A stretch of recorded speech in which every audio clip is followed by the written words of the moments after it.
Watazamaji wa Bethel Clouds Television, msimu wa siasa ndio huu, na wakati tunaingia msimu wa siasa vitu vingi huenda vikatokea, lakini jambo la muhimu ni kwamba tuzidi kudumisha amani kabla, wakati na baada ya uchaguzi.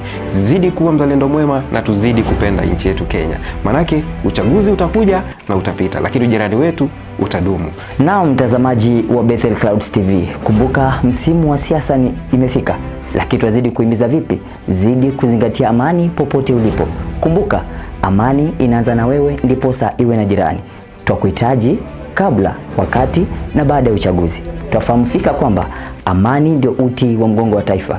Bila amani hakuna jambo lolote kitakachoenda sawa. Kumbuka, twazidi kukuhimiza popote ulipo, zidi kudumisha amani, maana amani ndio kila kitu kwenye taifa letu.